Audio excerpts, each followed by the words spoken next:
I was sitting in the doctor's waiting room when my phone rang. It was my only daughter, Angela. Her voice sounded strange, almost cold, as she said, "Mom, we're going on a trip to Europe tomorrow.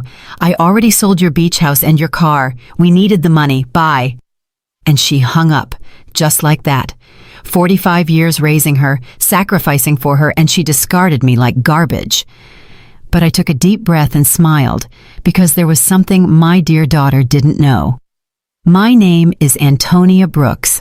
I'm 71 years old, and until that moment, I thought I knew my daughter. I had become a widow 6 months ago. My husband, Robert, had passed away from a heart attack while we were eating breakfast, just as we had done every morning for 45 years. That morning, he had served me coffee with cream and toast. As always, he had kissed my forehead and said, "Good morning, my love." Those were his last words. Since then, Angela had been more present in my life, or so I believed. She came to visit 3 times a week. She helped me with the funeral arrangements and accompanied me to the grocery store. She even suggested I see a doctor for a general checkup. "Mom, you need to take better care of yourself now that you're alone," she'd say with that smile I thought was love, but now I understood was for convenience. The beach house had been our sanctuary for years. Robert and I bought it when Angela was 15, with a lot of hard work and sacrifice. Every summer we'd go there, building memories, celebrating birthdays and Christmases. Angela would bring her boyfriends, and later her husband, Edward. I would cook for everyone, clean, and do the laundry. It was our family tradition. I never thought she'd see it as just money. And the car, that old Ford pickup truck Robert cared for like his own child. He'd wash it every Sunday, change the oil religiously, and always park it in the same spot under the shade of the tree. Angela knew what that truck meant to me. It was the last thing I had left of him. His scent still lingered on the seats. When she hung up, I stayed there on that uncomfortable green plastic chair, surrounded by other sick people, and for the first time in months, I didn't cry. Something strange happened inside me, a calm I hadn't felt since Robert's death.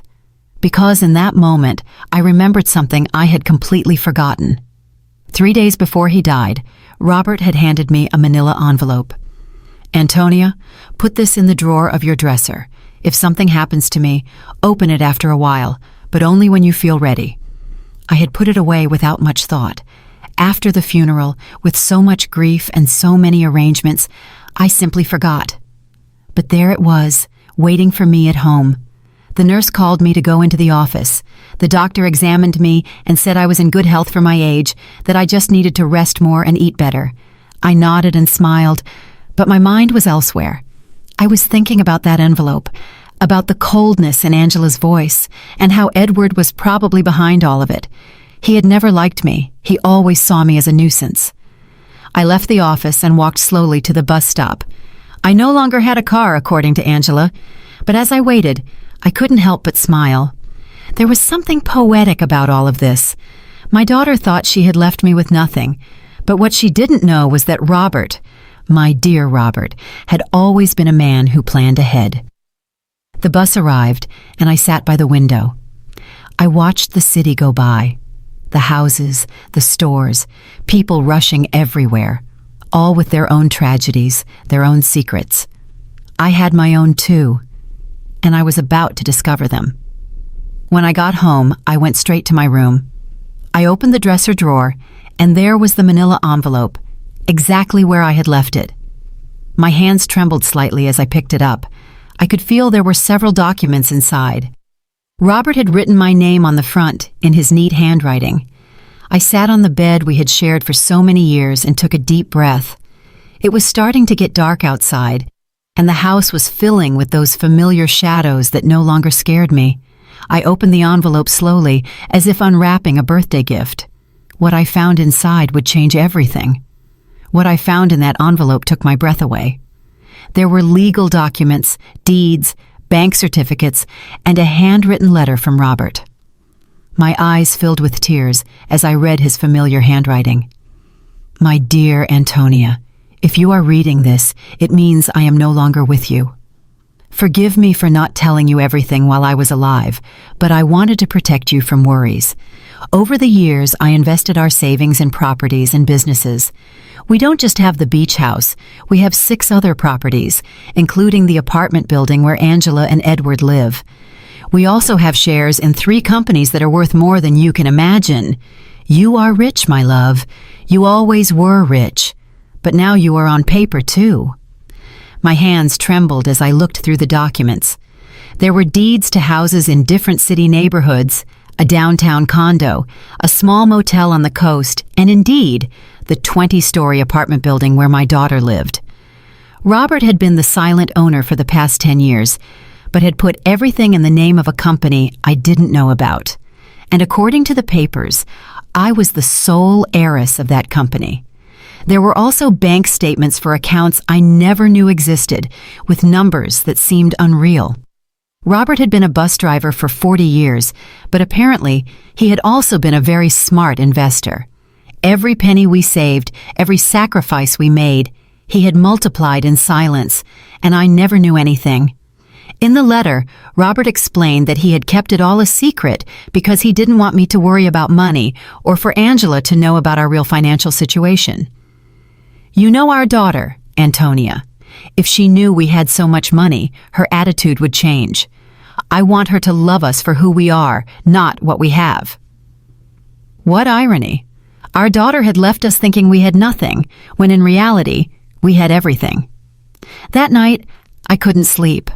I walked around the house, touching the old furniture and the knickknacks Angela had always criticized for being outdated. I looked at the family photos on the wall, especially the one where she was 5 years old, sitting on Robert's lap and laughing. Where did that sweet little girl go? When did she become so cold, so calculating? The next day, early in the morning, the phone rang. It was Angela again. Her voice sounded different, softer, but I had already learned to be wary of those shifts in tone. Mom, how are you? I wanted to tell you we already transferred the money from the house and the car. We deposited your share into your account. It's not much, but it'll help you live for a few months while you look for something smaller. My share? I asked, keeping my voice calm. Yes, Mom. We obviously weren't going to leave you with nothing. We gave you 30%. That's fair, right? We need the money for our investment in Europe. Edward has an incredible business opportunity over there. 30% of my own things. How generous. I see, honey. And when do you leave? This afternoon. Our bags are already packed. We'll be gone for at least 6 months, maybe more if the business goes well. But don't worry, Mom. When we get back, we'll help you find a small apartment, something that fits your needs.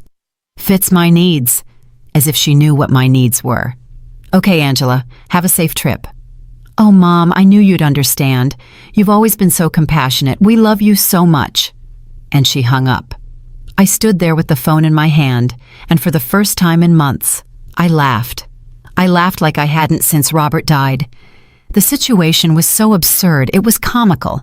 My daughter had robbed me, kicked me out of my own house, talked to me with unbearable condescension, and all to fund a European adventure that would probably be a disaster.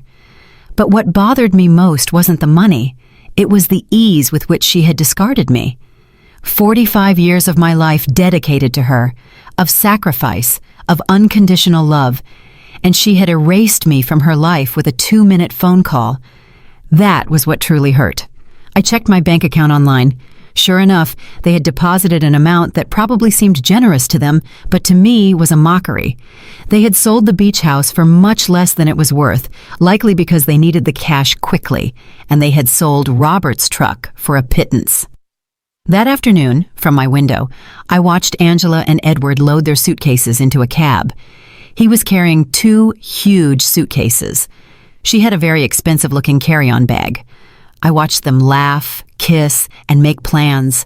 They looked like 2 teenagers excited for an adventure. They never looked toward my window, never said goodbye. When the cab drove away, I sat in the kitchen with a cup of tea and Robert's documents spread out on the table. I had to make some decisions. I could call a lawyer, reclaim my properties, and get back everything they had taken. But something told me there was a better way to handle this, a more educational way. I called Mr. Peterson, the lawyer who had handled Robert's affairs. He had been at the funeral, had given me his condolences, and had told me to call if I ever needed anything. Well, now I needed him. Mrs. Brooks, it's good to hear from you. How are you? I'm doing well, Mr. Peterson. I need to see you urgently. I found some documents from Robert that I don't quite understand. Of course. You can come to my office tomorrow morning. I'll be there. That night, for the first time in months, I slept soundly. I dreamed of Robert. He was sitting in his favorite chair reading the newspaper, just like every morning, and when he saw me, he smiled and said, "It's about time, my love. It's about time you stood up for yourself." I woke up with a strange feeling.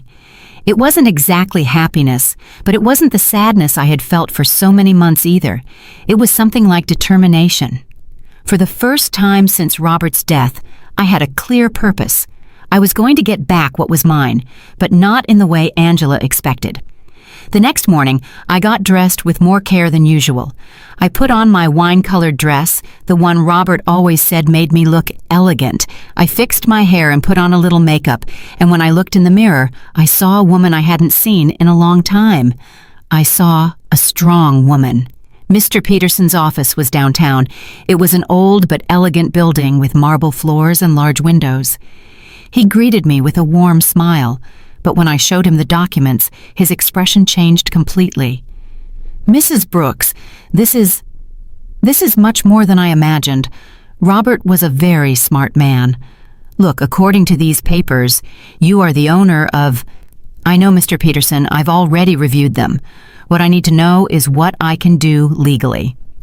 Mr. Peterson explained that everything was in order, that the documents were legitimate, and that I was the rightful owner of all those properties. He also confirmed something I had already suspected. The sale of the beach house was illegal, because Angela had no right to sell it.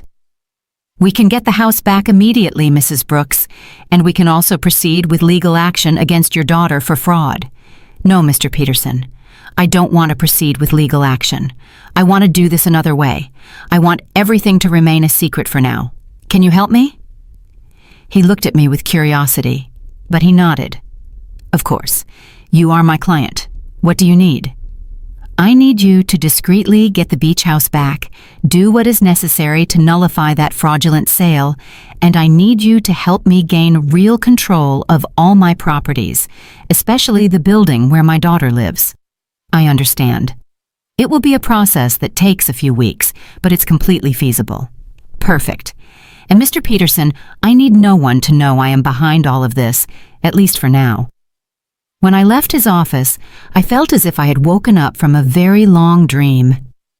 I walked through the downtown streets, watching the people, the buildings, the life that was going on as normal. But for me, everything had changed. I had a plan. The following weeks were the strangest of my life.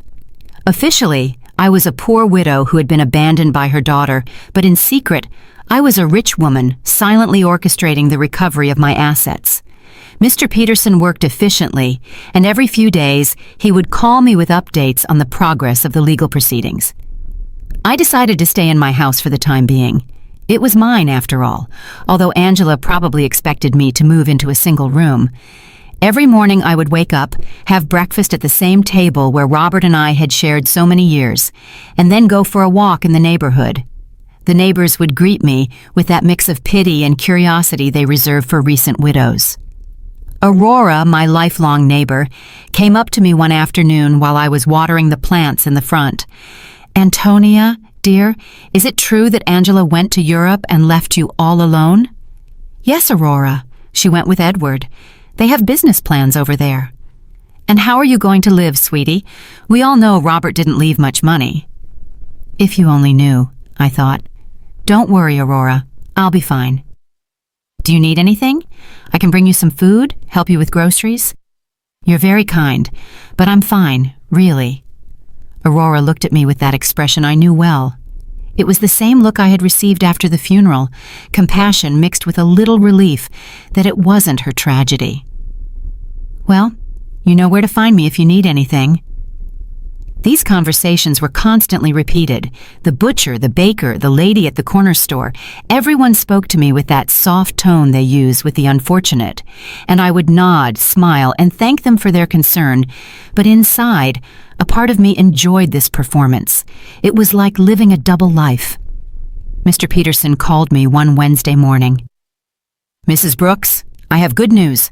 I was able to nullify the sale of the beach house.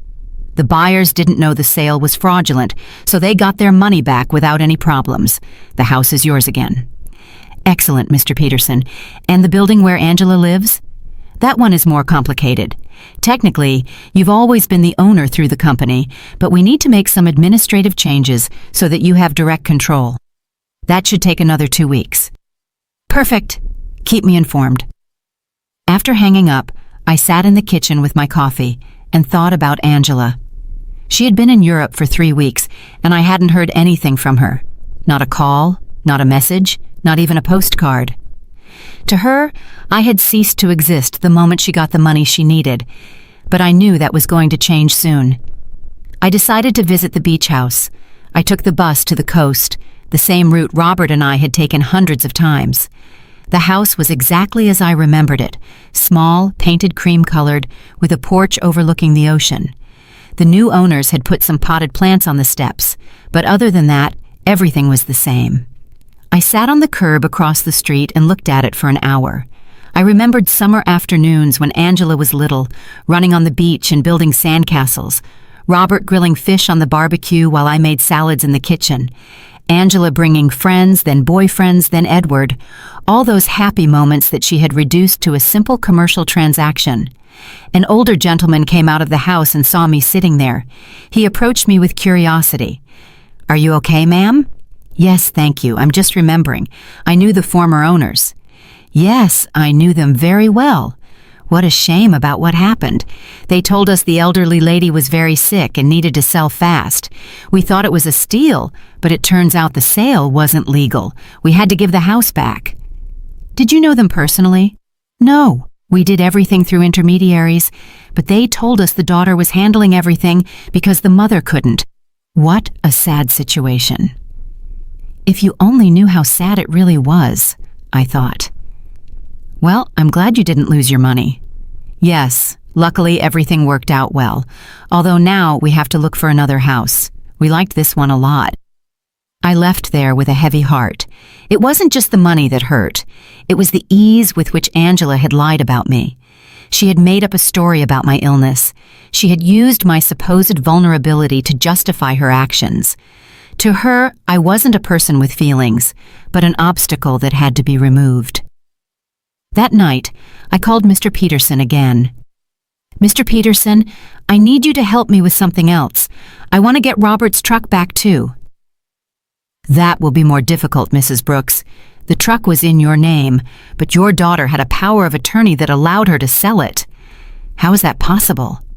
"Apparently, you signed that power of attorney a few months ago, after your husband's death. Don't you remember?" There it was, the moment Angela had started planning all of this. I vaguely remembered signing some papers she had brought to me, telling me they were to facilitate the funeral and inheritance arrangements. I had been so confused by grief that I signed without reading. How naive I had been. "I understand, Mr. Peterson. Is there any way to get it back?" "We can try, but it will be more complicated. We would need to prove that you signed that power of attorney under deception or coercion." "Let's do it. I want to get back everything they took from me." Over the next few weeks, I developed a strange routine. In the mornings, I was the poor widow everyone knew. I would go out to buy necessities, talk to the neighbors, and keep up appearances. But in the afternoons, I became a businesswoman. I would study Robert's documents, talk to Mr. Peterson, and plan my next move. I learned things about finance I never thought I would need to know. I discovered that Robert had been much smarter than I thought. Every one of his investments had been carefully calculated. The building where Angela lived, for example, wasn't just profitable from rent. It was in an area that was rapidly appreciating. I also discovered that Edward, Angela's husband, had a lot of debt. He had taken out loans using the apartment they lived in as collateral, not knowing he wasn't the real owner. When the banks figured this out, he was going to be in serious trouble. Mr. Peterson called me one Friday with important news. "Mrs. Brooks, we've finished all the paperwork. You now have total control of all your properties. I also got Robert's truck back." The buyer turned out to be an acquaintance of mine, and when I explained the situation, he agreed to return it in exchange for a small compensation. "Excellent work, Mr. Peterson. Now I need you to help me with one more thing. I want you to send a letter to my daughter." "What kind of letter?" "An eviction notice." There was silence on the other end of the line. "Mrs. Brooks, are you sure you want to do this?" "Completely sure. She decided I wasn't important in her life. Now she's going to find out how important I really am." "I understand. Do you want me to send it to Europe?" "No. I want you to give it to her when she gets back. I have a feeling it's going to be very soon." I wasn't wrong. That same afternoon, Aurora came running to my house with fresh neighborhood news. "Antonia, did you know that Edward is in trouble with the bank? My brother-in-law who works there told me they're investigating some loans he took out using the apartment they live in as collateral, but it turns out the apartment isn't his." "Really?" "Yes. And it seems Angela didn't know anything. They're saying she's going to have to come back from Europe to sort out this mess. What a complicated situation." "Yes, and the worst part is, apparently, Edward lied to her about the business in Europe. There was no business. He just wanted to escape the debts he had here." Perfect. Everything was working out exactly as I had expected. Angela had trusted Edward, had sacrificed her relationship with me for him, and now she was discovering that he wasn't the man she thought he was. That night, I sat on the porch with a cup of tea and looked at the stars. Robert used to say that the stars were the souls of people who had lived a full life, watching over their families from the sky. If that was true, then he was up there, watching his plan unfold perfectly. "Thank you, my love," I said to the sky. "Thank you for taking care of me, even after your death." The next day, Mr. Peterson called me early. "Mrs. Brooks, I have some news. Your daughter just arrived in the country. She's at the airport alone." "Alone?" "Yes, apparently Edward stayed in Europe. There are rumors they had a very big fight." "I see. Did you send the letter?" "I'm going to send it today. She should receive it tomorrow." I hung up the phone and stood there in the kitchen, feeling a mix of nervousness and anticipation. After so many weeks of silent planning, the moment for the first real move had finally arrived. Angela was about to discover that her mother was not the defenseless victim she believed. Angela arrived at her apartment on Tuesday night. I knew this because Aurora, who seemed to have informants throughout the neighborhood, came to tell me the next day. "Antonia, your daughter came back last night. I saw her go in with one suitcase, but she looked terrible, pale, with dark circles under her eyes, as if she had been crying the whole flight. Alone, completely alone. And something strange, Antonia, when the doorman asked her for the keys, she didn't have them. She had to ask the superintendent to let her in with the emergency copy." Interesting. Edward had the keys, which meant he had probably decided not to come back. Or maybe Angela had discovered something about him and had fled. In any case, my daughter was back, and very soon she would receive my little welcome gift. Mr. Peterson called me that same afternoon. "Mrs. Brooks, the letter was delivered an hour ago. The doorman confirmed that your daughter received it in person." "Perfect. How long did we give her?" 30 days to vacate the apartment as per legal standards. "But Mrs. Brooks, are you sure you want to do this? She is your daughter, after all." "Mr. Peterson, my daughter kicked me out of my own house with a 2-minute phone call. She sold my things without asking. She treated me like garbage. Now she's going to learn that actions have consequences." "I understand. I just wanted to make sure you had considered all the implications." "I have considered them, Mr. Peterson. All of them." That night, I couldn't sleep. I stayed awake imagining Angela's face when she read the letter. The initial confusion, then the disbelief, then the panic. She would probably think it was a mistake, that someone was trying to scam her. But when she called to verify, she would discover that everything was completely legal. The next day, as if she had been waiting for my call, the phone rang at 8 in the morning. It was Angela, and her voice sounded desperate. Mom, I need to talk to you urgently." "Good morning, honey. How was Europe?" "Mom, I don't have time for that right now. I received a very strange letter yesterday. It says I have to vacate my apartment in 30 days. It must be a mistake, right? Do you know anything about this?" "An eviction notice. How strange. From whom?" "From a company I've never heard of. It's called—" "Wait, let me find the letter. Robert Investments, Inc. Do you know this company?" Robert had used his own name for the company. How poetic. "No, honey, I've never heard that name." "Are you sure the letter is legitimate?" "That's what I want to find out. Mom, I need you to help me. I don't know what to do. Edward left me in Europe. He ran off with another woman, and now I come back to this. I don't understand what's happening." There was the confirmation. Edward had abandoned her, probably when the money ran out, or when he realized that the legal problems at home were more serious than he thought. Poor Angela. She had sacrificed her family for a worthless man. "I'm so sorry, honey. Where are you now?" "I'm in the apartment, but I don't know for how long. Mom, can I come see you? I need to talk to someone. I don't have anyone else." The irony was perfect.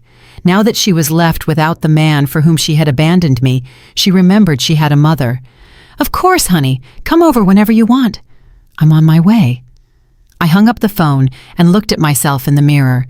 I had to be perfect for this performance. I put on my most conservative gray dress, tied my hair in a simple bun, and practiced my expression of a worried but resigned mother. When Angela arrived, she would see exactly what she expected to see. A poor, vulnerable widow who had been abandoned by her own daughter. Angela arrived an hour later. When I opened the door, I was surprised at how bad she looked. She had lost weight, had deep circles under her eyes, and her expensive clothes looked wrinkled and unkempt. Her eyes were red from crying. "Mom," she said, and for a moment I thought she was going to hug me, but she stopped, as if she suddenly remembered how things had ended between us. "Come in, honey. Do you want some coffee?" "Yes, please." We sat in the kitchen, at the same table where I had read Robert's documents weeks ago. Angela looked small in that chair, lost, just like when she was a child, and came to tell me about her school problems. "Mom, I'm so sorry for the way I left. I know I didn't treat you well." "It's in the past, honey." "No, it's not. I treated you badly. I said horrible things, and now—" her voice broke. "Now I have no one." "What happened with Edward?" "He left with a 25-year-old hotel waitress in Paris. It turns out there was never any business in Europe. It was all a lie. He just wanted to escape the debts he had here and use the money from the sale of your house to fund his adventure." "All the debts?" "Yes, Mom, so many debts. It seems he had been taking out loans for years, using the apartment we lived in as collateral. But now I find out he wasn't the owner of the apartment." "How is that possible?" Here was my opportunity. "I don't know, honey. Property matters are very complicated. The problem is that now the banks are coming after me for his debts. They say since we were married, I'm also responsible. And on top of that, this eviction notice. Mom, I don't know what to do. I don't have money. I don't have a job. I don't have anywhere to live." She started to cry, real tears of genuine desperation, and for a moment, my mother's heart softened. I wanted to hug her, console her, tell her everything would be okay. But then I remembered the coldness in her voice when she called me from the doctor's office, the ease with which she had discarded me, the way she had talked to me as if I were a burden. "Did you talk to a lawyer about the letter?" "I don't have money for a lawyer, Mom.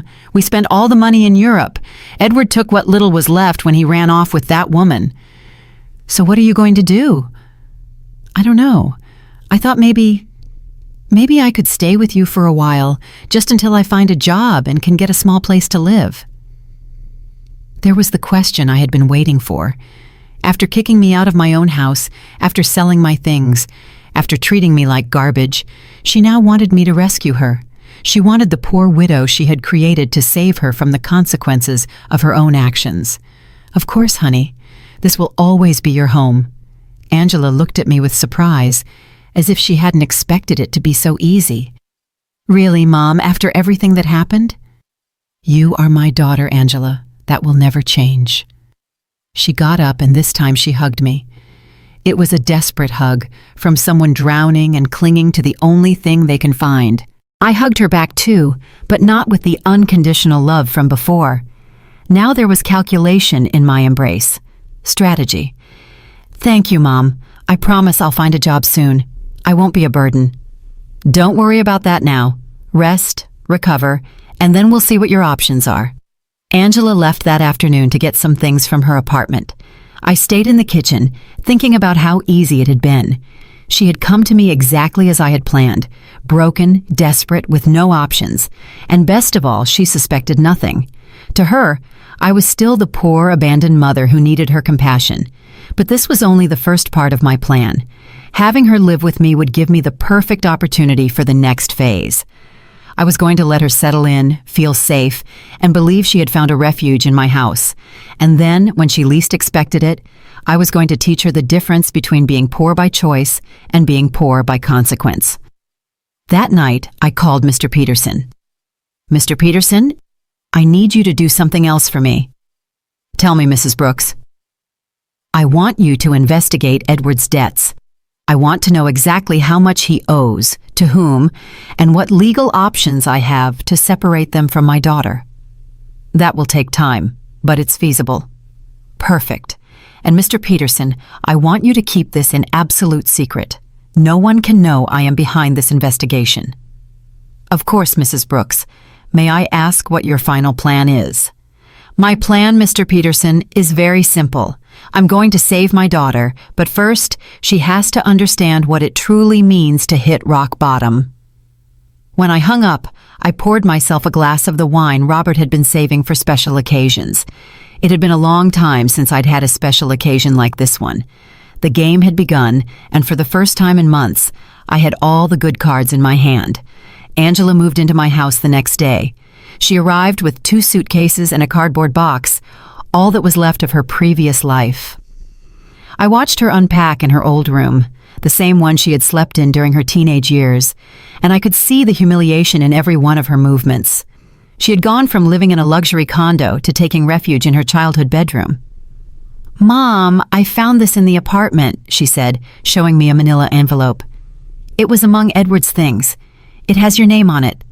It was another one of Robert's envelopes.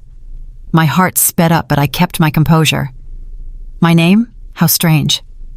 Yes, look. She showed me the envelope.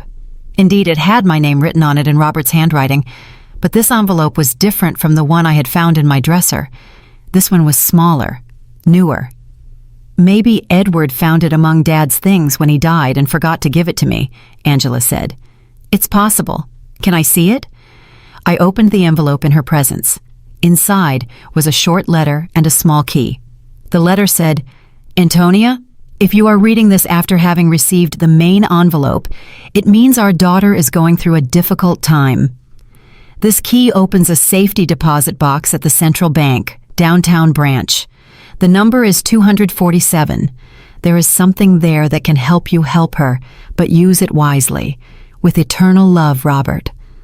Angela read the letter over my shoulder. A safety deposit box? Dad had a safety deposit box? I had no idea. I didn't either, I lied. Your father never told me about this. Do you think we should go see what's in there? I don't know, honey. Maybe it's better to leave things as they are. But Mom, maybe there's something important in there, documents, or I don't know, maybe something valuable that can help us. The desperation in her voice was palpable. Angela was clinging to any possibility of finding a way out of her situation, and I was going to let her cling a little longer before I showed her the complete reality. Okay, I said after a calculated pause. We can go tomorrow.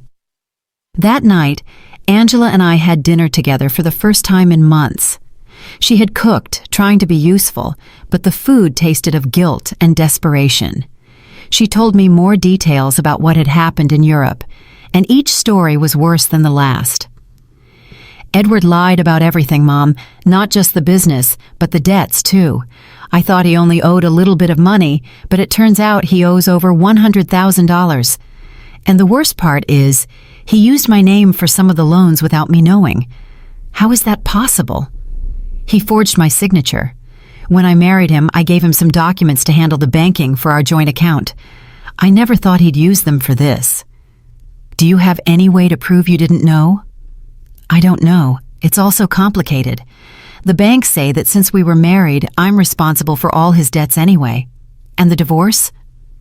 I don't even know where Edward is now. He just disappeared. His phone is disconnected. He doesn't answer emails. Nothing. It's as if he vanished. Perfect. Edward had run away like the rat he had always been, leaving Angela to face the consequences of her actions alone. In a way, he had done me a favor. Now my daughter was experiencing exactly what I had felt when he abandoned me. Betrayal by someone she had completely trusted. I'm so sorry, honey. I didn't know things were so bad. I didn't either, Mom. I thought Edward loved me, that we were going to build something together, but it turns out I was just an easy way for him to get money and documents. Angela started to cry again. How could I have been so stupid? How did I not realize who he really was?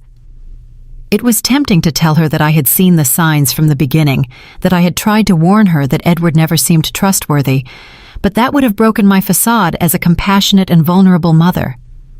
Love can be blinding sometimes, honey. Don't blame yourself. But Mom, I didn't just ruin my life. I ruined yours too. I treated you horribly. I took your house, your truck, your things, and all to give to a man who abandoned me at the first opportunity. Now we're two poor women trying to survive because of me. It's in the past, Angela. We'll be okay. No, it's not. Now we're both in trouble because of my mistakes. You lost everything Dad left you, and I lost my marriage and my future. We're two poor women trying to survive. If she only knew, I thought, that at this very moment, I had more money than she could possibly imagine, that I was the owner of the building where she lived, that I could solve all her problems with a single phone call. But it wasn't time yet. The next day, we went to the bank. Angela was nervous, hopeful. I maintained my act as a confused widow who didn't understand much about finance. The bank employee led us to the safety deposit boxes, verified my ID, and opened box number 247. Inside were jewels, many jewels, rings, necklaces, bracelets, earrings. I recognized some pieces as heirlooms from Robert's family. Others were completely new to me.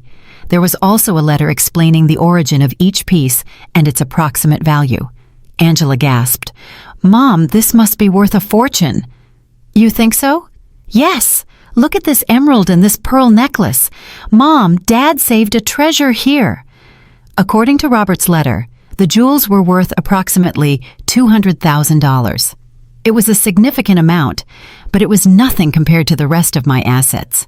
It was like finding a few coins under the sofa when you have $1 million in the bank. What do we do with this, Mom? I don't know, honey. They're family memories. But Mom, we could sell some of the pieces. With this money, you could get your beach house back, and I could pay off some of Edward's debts. There it was again. Even when she found something valuable, Angela's first reaction was to think about how to use it to solve the problems Edward had created. She hadn't learned a thing yet. Are you sure you want to use your father's inheritance to pay Edward's debts? What other option do I have, Mom? If I don't pay something soon, the banks are going to foreclose on everything I have, and technically, I don't own anything. Everything was in Edward's name. Think carefully, honey. Once you sell these jewels, you won't be able to get them back. I know, but what else can I do? I can't get a job with all these legal claims pending. No employer is going to want to hire someone with so many legal problems. We took the jewels home. Angela spread them out on the kitchen table and examined them one by one, calculating which ones she could sell and which she could keep. It was painful to watch her reduce decades of family history to numbers on a spreadsheet. Mom, I think I can get $180,000 for the jewels.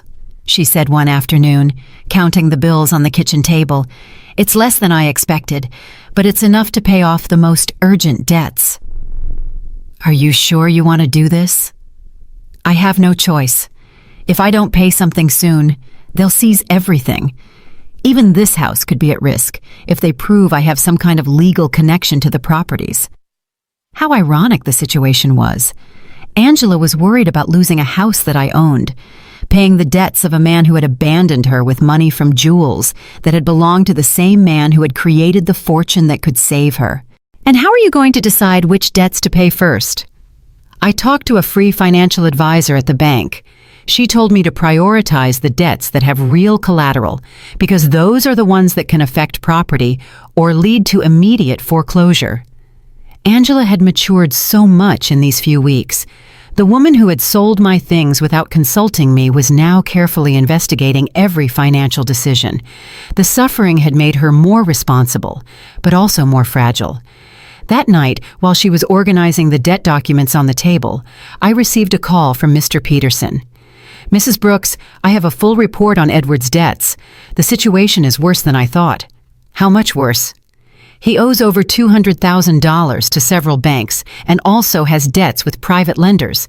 What's more concerning is that he used falsified documents with your daughter's signature for some of these loans. That means Angela is legally responsible." "It's complicated. If we can prove she didn't know, we might be able to get her out of some of the debts. But it's going to be a long and expensive process." "How expensive?" "For a good lawyer specializing in these types of cases, probably $50,000, and there's no guarantee of success." "I understand. And what if she just pays the debts?" "If she has the money, that would be the fastest solution, but I doubt she has access to that amount." "Mr. Peterson, I want you to prepare all the necessary documents to get my daughter out of these debts, but don't tell her anything yet." "You're going to pay, Mrs. Brooks?" "I'm going to do whatever is necessary to protect my daughter, but this has to be handled in a very specific way." When I hung up, I found Angela in the living room, looking at the jewels with a sad expression. She looked lost, like a child who had broken her favorite toy and didn't know how to fix it. "What are you thinking about, honey?"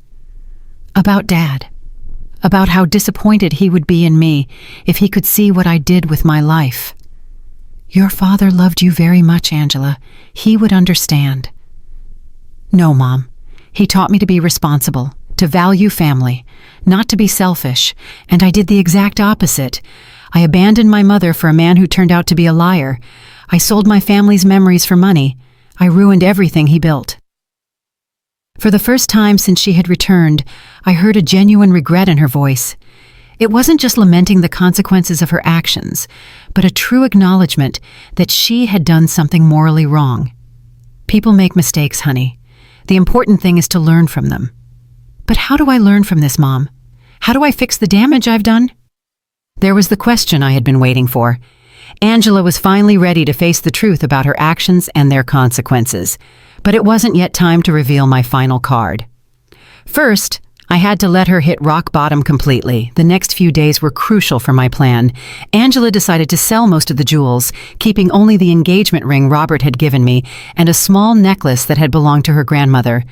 I watched her prepare to go to the jewelry stores, research prices, and negotiate with buyers. It was painful to watch her reduce decades of family history to commercial transactions, but it was necessary for her to understand the real weight of her decisions. "Mom, I got $180,000 for the jewels," she told me one afternoon, counting the bills on the kitchen table. "It's less than I expected, but it's enough to pay off the most urgent debts." "Are you sure you want to do this?" "I have no choice. If I don't pay something soon, they'll foreclose on everything. Even this house could be at risk if they prove I have some kind of legal connection to the properties." How ironic the situation was. Angela was worried about losing a house that I owned, paying the debts of a man who had abandoned her with money from jewels that had belonged to the same man who had created the fortune that could save her. "And how are you going to decide which debts to pay first?" I talked to a free financial advisor at the bank. She told me to prioritize the debts that have real collateral because those are the ones that can affect property or lead to immediate foreclosure. Angela had matured so much in these few weeks. The woman who had sold my things without consulting me was now carefully investigating every financial decision. The suffering had made her more responsible, but also more fragile. That night, while she was organizing the debt documents on the table, I received a call from Mr. Peterson. "Mrs. Brooks, I have important news. We managed to locate Edward." "Where is he?" "In Paris, just as your daughter suspected. But here's the interesting part. He's trying to get French residency through a fake marriage with that young woman your daughter mentioned." "A fake marriage?" "Yes. Apparently the girl needs papers and he needs a way to stay in Europe without being deported. But the most important thing is that we found evidence that he deliberately falsified your daughter's documents with the intention of fleeing the country. That means Angela can get out of the debts." "With this evidence, yes.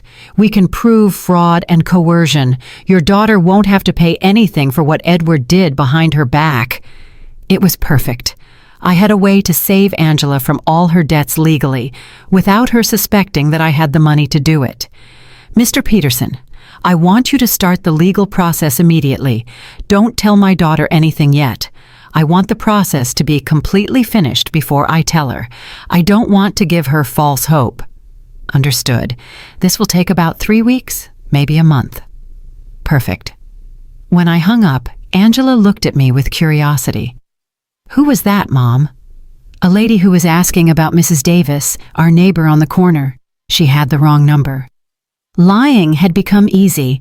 Every day that passed, I felt more comfortable with this double life I was leading. On one hand, I was the poor, abandoned mother Angela believed me to be. On the other, I was a wealthy woman, silently orchestrating my daughter's salvation and education. Over the next 2 weeks, I watched Angela struggle with decisions she never had to make. How to stretch money for food, how to negotiate with creditors, how to look for a job when your credit history is ruined. It was a cruel but necessary education. "Mom, I went to 3 job interviews today," she told me one evening, coming home with swollen feet and a tired face. 2 of them told me they can't hire me because of the pending legal problems. The third one offered me a part-time job cleaning offices at night. "Are you going to take it?" "I have no choice. It pays very little, but it's better than nothing, and I can work at night so I can keep looking for something better during the day." Seeing my daughter, who had lived a comfortable life for over 40 years, preparing to clean offices at night broke my heart, but it also filled me with pride. She was finally facing reality without expecting someone else to solve her problems. "Are you sure you can handle so much physical work?" "I'll have to learn. I can't keep being a burden to you, Mom. It's bad enough that you're letting me live here for free." "This is your home, Angela." "No, Mom. This is your home, and I'm here because of your generosity, but I'm not going to take advantage of it forever." One night, while Angela was on her first cleaning shift, Aurora came to visit. She sat in the kitchen with me, drinking tea and looking at the family photos on the walls. "Antonia, I have to ask you something. Did you know Angela was going to come back in these conditions?" "What do you mean?" "Well, when she left, she seemed so sure of herself, so arrogant.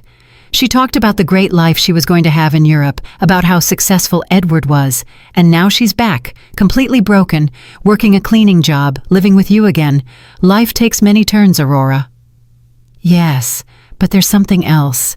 I've been watching Angela these days, and she looks different. Not just sad, but humble, as if she learned something important." Aurora had always been very perceptive. "What do you think she learned?" "I think she learned the value of the things she had taken for granted, like having a mother who loves her unconditionally." "Maybe, Aurora. Can I tell you something? When Angela left and treated you so badly, many of us thought you would never forgive her. But here you are, taking care of her again, giving her a home when she has nowhere to go. She's my daughter, Aurora." "Yes, but not every mother would do what you're doing, especially after being treated the way you were treated." If Aurora only knew the complete truth, that I had the power to solve all of Angela's problems, but was choosing to let her suffer a little longer so she would learn the full lesson. Do you think I'm doing the right thing? I think you're doing what a good mother would do, but I also think Angela needs to fully understand what she lost when she abandoned you. What do you mean? I think she needs to value you not just as the mother who rescues her when she's in trouble, but as the strong woman who built a stable life for 45 years. She needs to respect you, not just need you. Aurora had hit the nail on the head. That was exactly the point of my entire plan. I didn't want Angela to come back to me out of desperation. I wanted her to come back out of genuine respect and mature love. And how do you think that can happen? I think it's already happening. I've seen her these past few days, Antonia. The way she talks to you now is completely different. She's no longer the daughter who gives you orders or treats you like a burden. Now she's a grown woman who is genuinely grateful to have a mother like you. That night, when Angela returned from her job, I saw her arrive tired, but with a new dignity. She had earned those few dollars with her own effort, and that meant something to her. How was your first day? Hard, but not as bad as I thought. The other ladies who work there helped me a lot. One of them, Mrs. Johnson, taught me tricks to clean more efficiently. Mrs. Johnson? Yes. She's 60 years old and has been cleaning offices for 20 years. She told me she started after her husband left her with 3 small children. She says it's not the job she dreamed of, but that it gave her independence and dignity. She sounds like a wise woman. She is.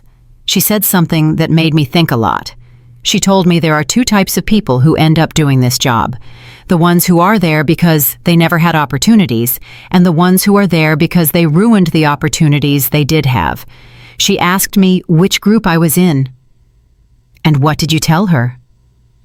I told her the truth, that I had all the opportunities in the world, a family that loved me, a stable home, an inheritance, and that I ruined it all by following a worthless man. What did she say? She laughed and said, "Well, honey, then at least you know exactly why you're here. That puts you 1 step ahead of most people." Angela poured herself a glass of water and sat with me at the table. "Mom, I want you to know something. These past few weeks have been the hardest of my life, but also the most important." "Why?" "Because I finally understand what really matters. It's not money. It's not living in the most luxurious apartment. It's not impressing people. It's having people who genuinely love you, who are there when everything falls apart." "Angela, no, let me finish. You have every right to hate me for what I did to you. I abandoned you when you needed me most. I took everything Dad left you. I treated you as if you were a nuisance. And now I'm here again, expecting you to forgive me and take care of me. I already forgave you, honey. But I haven't forgiven myself. And I won't until I prove that I've truly changed, that I've learned from my mistakes." Mr. Peterson called me the next morning. "Mrs. Brooks, I have excellent news. The legal process is almost complete. We can get your daughter out of all of Edward's debts." It was time. After weeks of watching Angela struggle, work, and reflect on her mistakes, the moment had finally arrived to show her that she had never been alone, that she had always had someone quietly watching over her. "Mr. Peterson, I want you to organize a meeting. It's time for my daughter to know the whole truth." Mr. Peterson arranged the meeting for Friday morning at his office. I told Angela that I had made an appointment with a lawyer who could help her with her legal problems, but I didn't explain the details. She agreed to come, although she was nervous about the cost of the consultation. "Mom, I don't have money to pay a lawyer. I barely have enough to cover basic expenses." "Don't worry about that now, honey. Let's just hear what he has to say." We arrived at Mr. Peterson's office on time. Angela had dressed in her best clothes, which now looked a little big on her thinner body. She was nervous, wringing her hands, expecting another piece of bad news on her endless list of problems. Mr. Peterson greeted us with his usual professional smile. "Mrs. Brooks, Miss Brooks, thank you for coming." "Thank you for seeing us," Angela replied. "Although I should warn you that my financial situation is very complicated and I probably can't afford high fees." That's exactly what we're going to talk about, Mr. Peterson said, exchanging a look with me. But first, I need you to review these documents. Mr. Peterson handed Angela a thick folder. She opened it and began to read, her expression gradually changing from confusion to surprise. I don't understand. These documents say that Edward forged my signature, that there is evidence of fraud, that I am not responsible for the debts. That's right. We have been investigating your case for the past few weeks. We found enough evidence to prove that you were a victim of identity fraud. But how is that possible? Who paid for this investigation? I don't have money for this. Mr. Peterson looked at me. It was my moment. Angela, there's something I need to tell you. What, Mom? I took a deep breath. After weeks of acting, I was finally going to reveal the truth.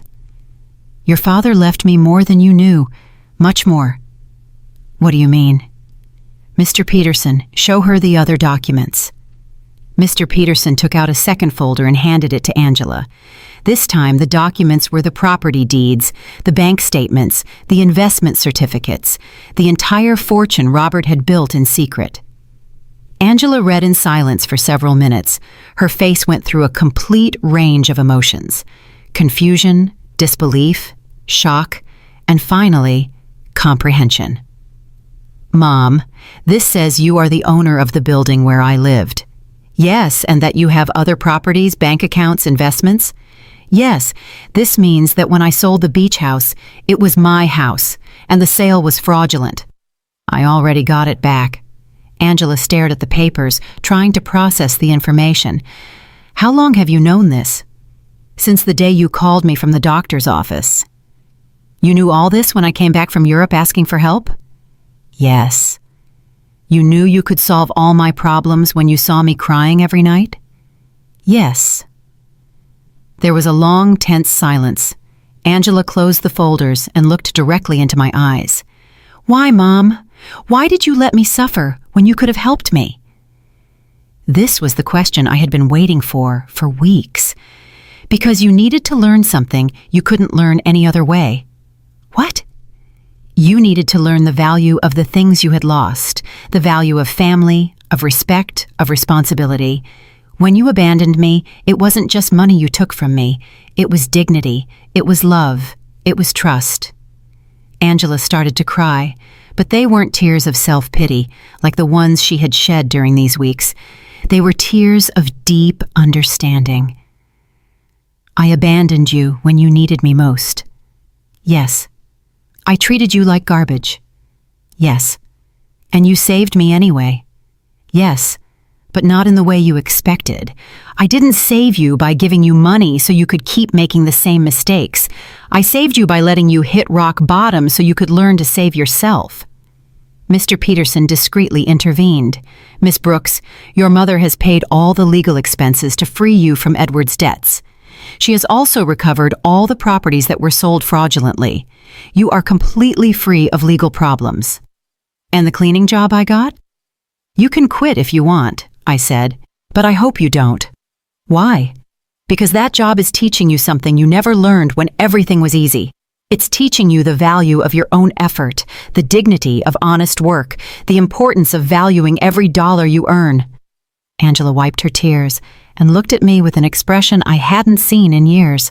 It wasn't the look of a daughter who needs her mother, but the look of a grown woman who respects another woman. Do you forgive me, Mom? I forgave you a long time ago, honey. The question is, can you forgive yourself? I don't know if I can. I did unforgivable things. People make mistakes, Angela. The important thing is what we do after we recognize those mistakes. Mr. Peterson left us alone in his office for a few minutes. Angela and I sat in silence, processing everything that had happened. Mom, I want you to know something. Even if you didn't have all this money, even if you were really the poor widow I thought you were, I would have learned the same lesson. What lesson? That there is nothing more valuable than having someone who loves you unconditionally. During these past few weeks, the only thing that kept me sane was knowing I had a home with you, that no matter how much I had ruined my life, you were still my mother. That will never change, Angela. I know, but I also know that I can never take that love for granted again. I have to earn it every day, with respect, with gratitude, with actions, not just words. We left Mr. Peterson's office with a completely new relationship. We were no longer mother and daughter united by blood and habit. We were two grown women who had chosen each other after going through the most difficult test imaginable. The following weeks were about rebuilding, but not the kind Angela expected. Even though she now knew I had enough resources to solve all her problems, she decided to keep her night cleaning job. "Mom, I need to finish what I started," she told me one afternoon as she was getting ready for work. "I can't just go back to a comfortable life as if nothing happened." "Are you sure? You don't have to punish yourself forever." "It's not a punishment. It's a way of remembering who I was and who I want to be now."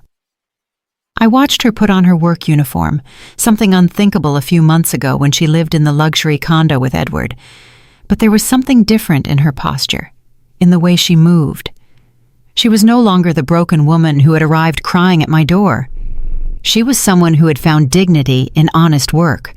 Aurora came to visit me that afternoon, as she had done every few days since Angela had returned. "Antonia, there are some very strange rumors going around the neighborhood." "What kind of rumors?" "People are saying that you're not as poor as we all thought. Someone saw Angela leaving a very elegant lawyer's office downtown, and then they saw her paying off all her debts at the bank. People talk a lot, Aurora." "Yes, but they're also saying you got your beach house back and that somehow you managed to solve all of Angela's legal problems. That costs a lot of money, Antonia." Aurora knew me too well to fool her for long. "What do you want to know exactly?" "I want to know if my friend of 40 years has been lying to me about her situation." I poured myself a cup of tea and sat across from her. It was time to be honest with someone else. "Robert left me more than anyone knew, Aurora. Much more." "How much more?" "Enough so that Angela and I never have to worry about money again." Aurora was silent for a moment, processing the information. "And why did you pretend to be poor all these months?" "Because I needed Angela to learn something she couldn't learn any other way." I told her the whole story: Angela's cruel phone call, my plan of silent revenge, the weeks of watching her hit rock bottom, and finally, the revelation in Mr. Peterson's office. "Antonia, that is brilliant and terrible at the same time." "Terrible?" "Yes, because you let your own daughter suffer when you could have helped her immediately. But also brilliant, because I understand why you did it." "You do?"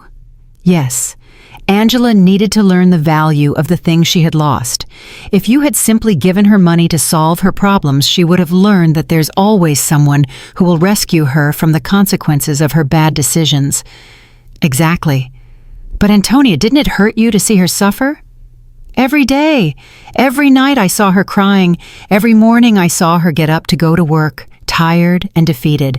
But I knew that if I rescued her too soon, she wouldn't have learned the full lesson." "And do you think she learned it?" "Look for yourself. Angela knows that she now has access to enough money to live comfortably, but she chose to keep her job. She knows she can move to a better place, but she decided to stay here with me. She knows she doesn't have to worry about the debts, but she's using her own savings to help other women in similar situations." "She's helping other women?" "Yes. She became friends with the ladies she works with, and is using some of the money she earned cleaning offices to help a coworker who is having trouble paying for her son's daycare." Aurora smiled. "That's not the Angela who went to Europe." "No, she's not. This Angela understands that money is a tool, not a goal. She understands that dignity comes from work and respect, not from material possessions." That night, when Angela returned from work, she found me reading in the living room. "Mom, I have to tell you something. Today, Mrs. Johnson asked me if I was the daughter of the rich lady from the north side of town." "What did you tell her?" "I said yes, that you have enough money for me not to have to work." "And do you know what she asked me next?" "What?" "She asked me why I was still working. So I explained that it was because I need to prove to myself that I can stand on my own 2 feet." "And what did she say?" She laughed and said, "Honey, that's the difference between being rich and acting rich. Your mom taught you how to be truly rich." Mrs. Johnson is very wise. She is, and she made me understand something important. It's not about the money you have, but about how you use it and how you relate to it. Angela sat down with me on the sofa. "Mom, I want you to know that I've made a decision. I'm going to keep living here with you, but not as a daughter who has come back home to her parents. I want to stay here as a grown woman who chooses to share her life with her mother." "What's the difference?" "The difference is that I'm going to pay my share of the expenses. I'm going to contribute to the upkeep of the house, and I'm going to treat this relationship as a partnership between two independent women who love and respect each other." "Angela, you don't need to—" "Yes, I do, Mom. I need our relationship to be different from what it was before. Before, I was a daughter who took her mother's love and care for granted. Now, I want to be a grown woman who values and takes care of the most important relationship in her life." "And your job?" "I'm going to keep working, but not necessarily cleaning offices forever. I want to go back to school. I want to prepare myself to do something more meaningful with my life, but I want to do it step by step, earning every opportunity." "Do you have any idea what you want to study?" "Yes. I want to study social work. These past few weeks have taught me how many people are going through difficult situations without having anyone to support them.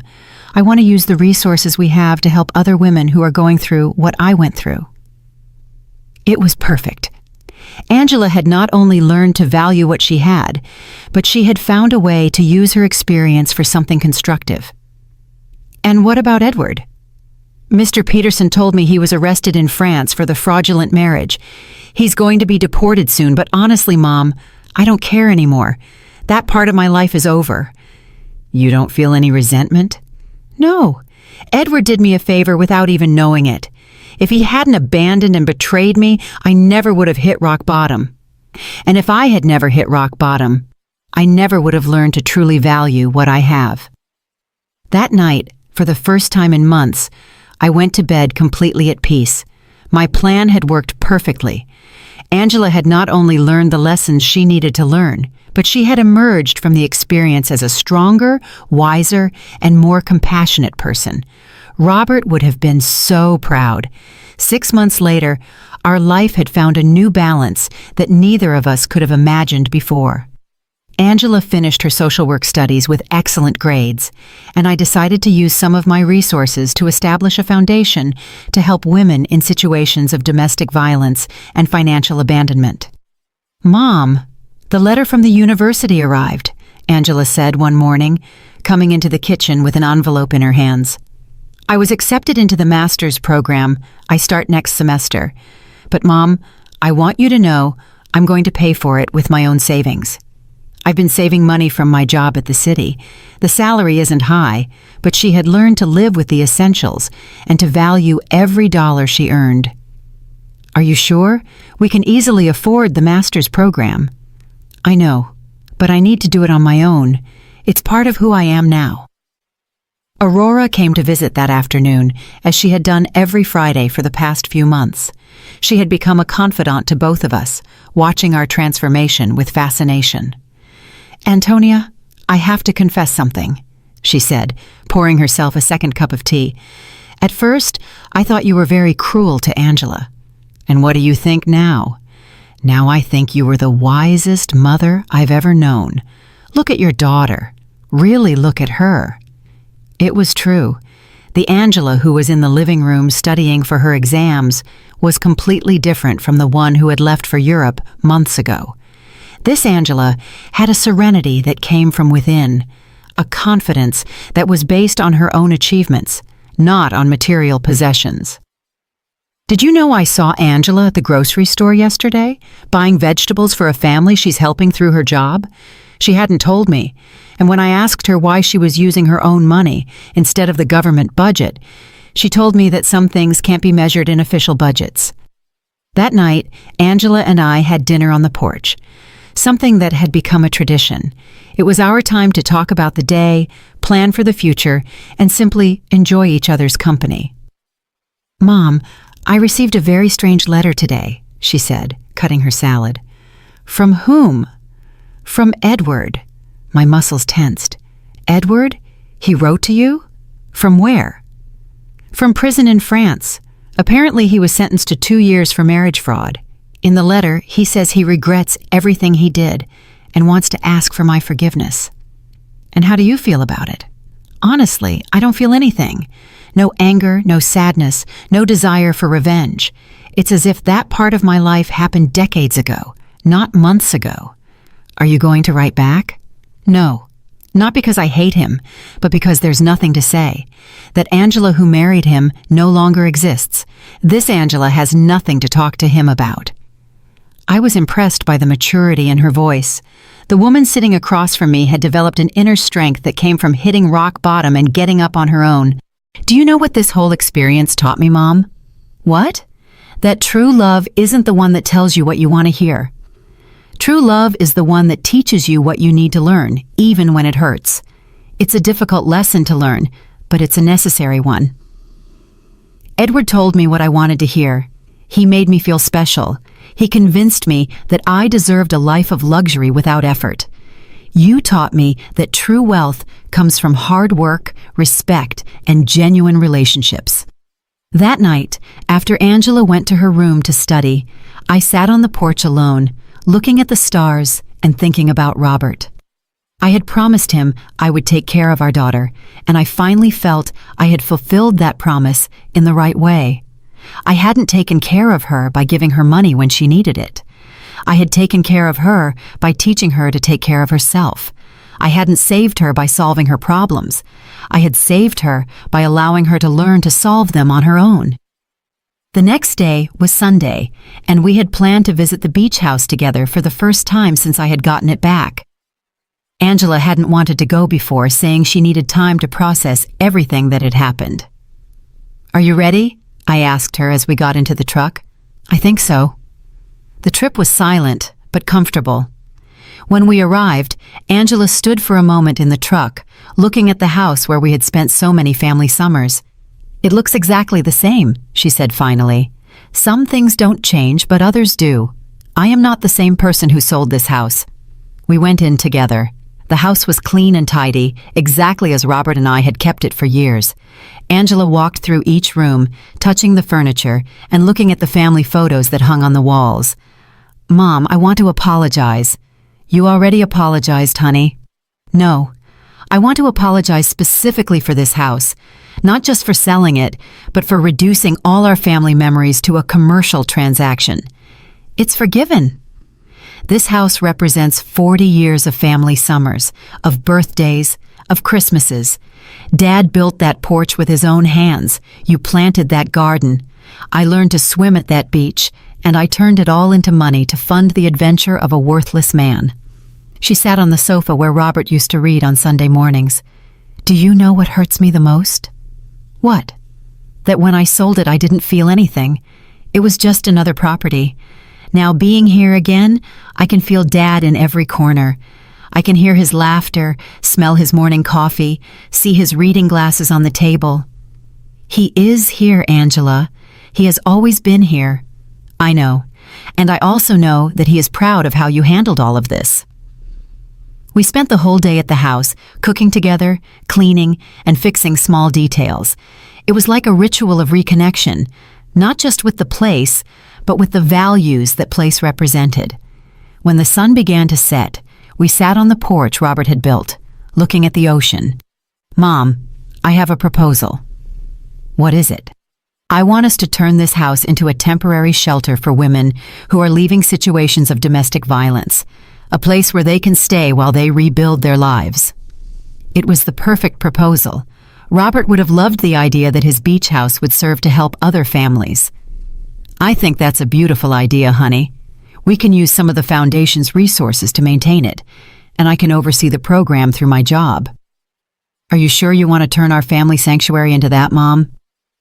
"The best sanctuaries are the ones that are shared. Dad always said that a house isn't truly a home until it opens its doors to other people who need love. He was right. Robert had always been generous with our home, inviting relatives, friends, and neighbors who needed a place to stay. We returned home that night with a new project and a completely renewed relationship. We were no longer mother and daughter united by obligation or need. We were two women who had consciously chosen to build a life together based on love, respect, and a common purpose. That night, before falling asleep, I spoke to Robert in silence. We did it, my love.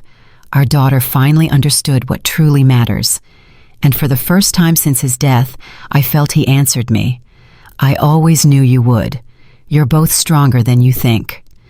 Justice had arrived not as revenge, but as education, not as punishment, but as transformation.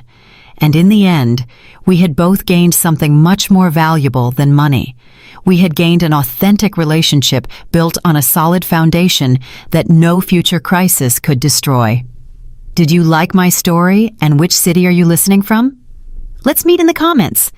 If you liked the story, you can support me by sending a super thanks so I can keep bringing more stories like this. Thank you so much for your sweet support. I'm looking forward to your comments on the story. On the screen, you can see 2 new life stories that I highly recommend. There's so much more on my channel. Don't forget to subscribe. See you in the next life story with love and respect.